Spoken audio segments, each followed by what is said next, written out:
Tell me, when you use Google Maps to navigate, do you think about space? When your factory orders raw material and gets a delivery ETA, do you think about space?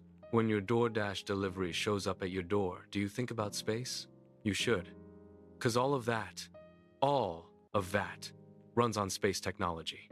And the people who understand this right now, in 2026, are going to have a massive advantage over everyone else. Space is no longer just rockets and astronauts. It is now a $630 billion industry, and it is growing twice as fast as the global economy. And today, I am going to show you exactly what that means for your business. Whether you run a factory, a startup, an agency, or you are just building something of your own. Segment 2. My introduction. Welcome back to Nexus Future. I am Samir, a founder building automation and B2B technology platforms right here in India. On this channel, we explain artificial intelligence, space technology, quantum computing, and future innovations in simple language, but always with one focus. What does it mean for your business? If you are new here, this channel is for you. If you run a company, a startup, a factory, or an agency. Or if you simply want to understand the opportunities that AI and deep tech are creating right now before everyone else figures it out. Today's episode is one I have been researching for a while because I genuinely believe most business owners in India are sleeping on the biggest economic shift of this decade. So let's get into it. Segment 3. The big picture. Let me give you some numbers first, because this is not opinion, this is data.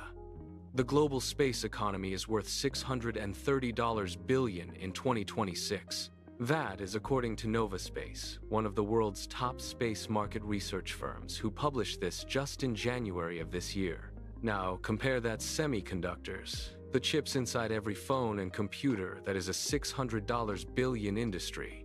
The space economy is already bigger than that, and McKinsey says it will reach $1.8 trillion by 2035.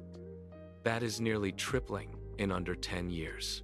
And here is the most important number. The space economy is growing at 9% per year. The entire global economy grows at around 3.5% per year. So space is growing at more than twice the speed of everything else. But here is what most people miss, and this is the key insight of today's video.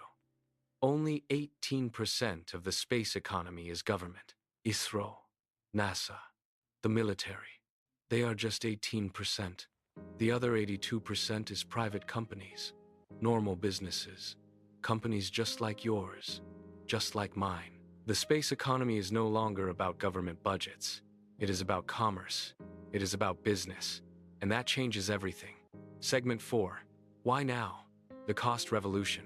Now, you might be asking, Samir, space has been around for 60 years. Why is it suddenly a business opportunity now, in 2026? Great question. And the answer is one word: cost. 20 years ago, it cost over $10,000 to send 1 kilogram of material into space. 1 kilogram, that is basically 2 bottles of water. $10,000. Today, because of companies like SpaceX and their reusable rockets, that cost has fallen below $3,000, and it is still falling. That is a 90% reduction in 20 years. Think about it this way. Imagine if air freight costs fell 90%. Suddenly, businesses that could never afford to ship internationally, they can now. New markets open, new products become viable, new industries are born. That is exactly what is happening in space right now. And it is not just SpaceX. In India, and I want you to pay attention to this, we now have over 300 space startups. 300. InSpace, which is India's space regulator, has authorized over 800 private companies to participate in space activities. India's own space economy is targeting $44 billion by 2033. Companies like Skyroot Aerospace, Pixel, and Digantara, they are building rockets, satellites, and space data businesses right here. The barrier to entry for space is falling just like it fell for the internet in the 1990s. And We all know what happened when internet became accessible to everyone. Segment 5. 3 ways space is already in your business. Now let's get to the part that matters most for you, the founder, the factory manager, the startup builder. How is space already inside your business right now, and how will it change things in the next 3 years? I have broken this into 3 categories. Point 1. The internet you use every day is moving to space. Right now, Elon Musk's Starlink has over 9,500 satellites in orbit. Amazon's Project Kuiper has FCC approval for more than 7,500 satellites. Blue Origin is planning 5,000 more. What does this mean?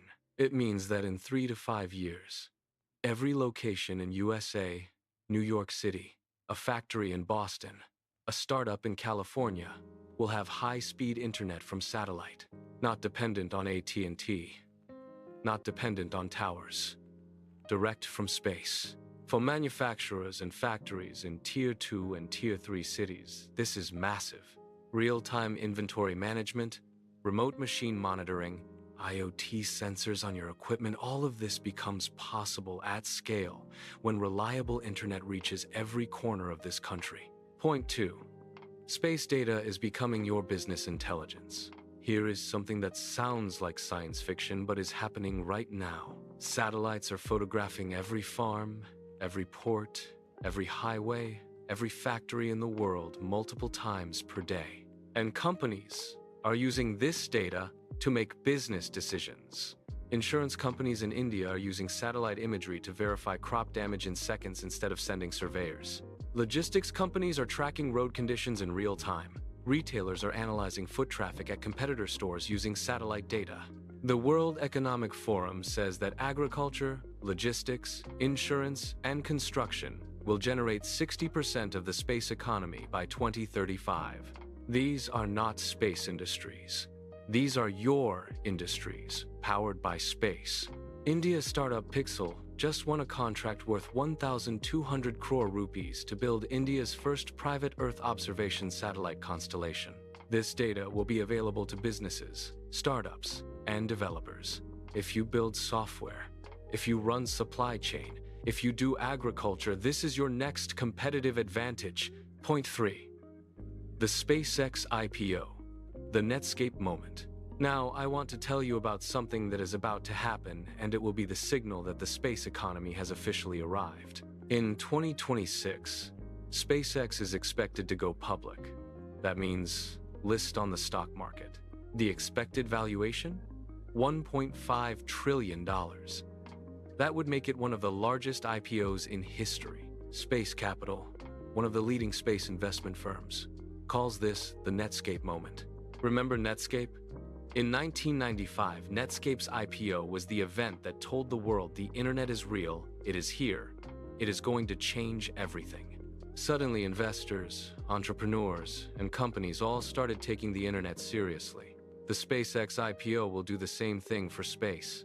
It will bring a flood of capital, talent, and entrepreneurial energy into the space sector. And if you are a founder or a business owner, you need to understand this before it happens. Because the ones who prepare now are the ones who build on top of this wave.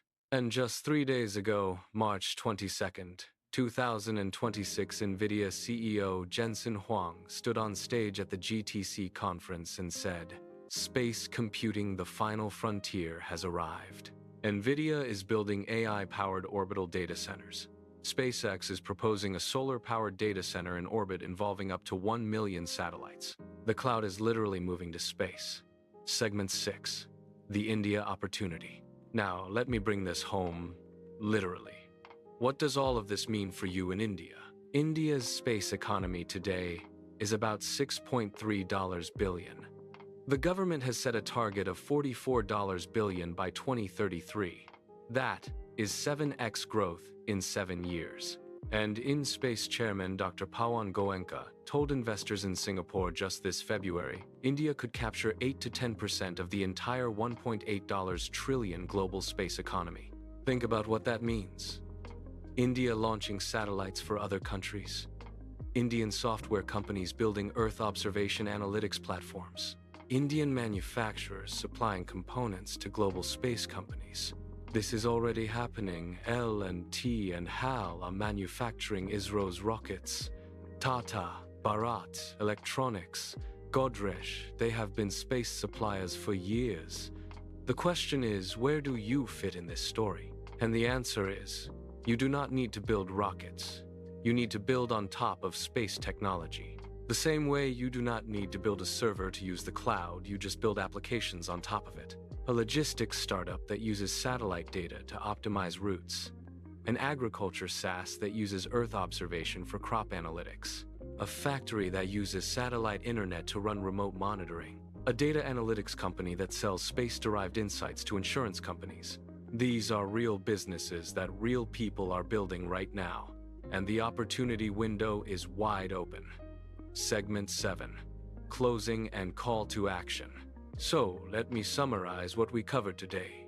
The global space economy is $630 billion and growing twice as fast as the world economy.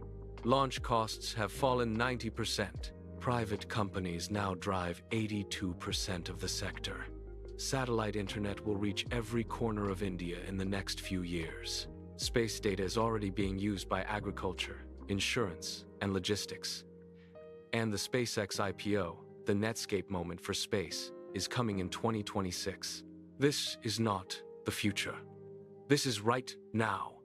And the businesses that understand this today will be building on top of this wave. The ones who ignore it will be asking 3 years from now why they missed it. I run an automation and B2B technology business. And every week I research these topics not just because they are fascinating, but because I use this information to make decisions for my own business. That is what Nexus Future is about. Bringing you the knowledge that matters before it becomes mainstream. If this video gave you value, please hit like and subscribe. It helps this channel grow, and it helps me keep bringing you this kind of research.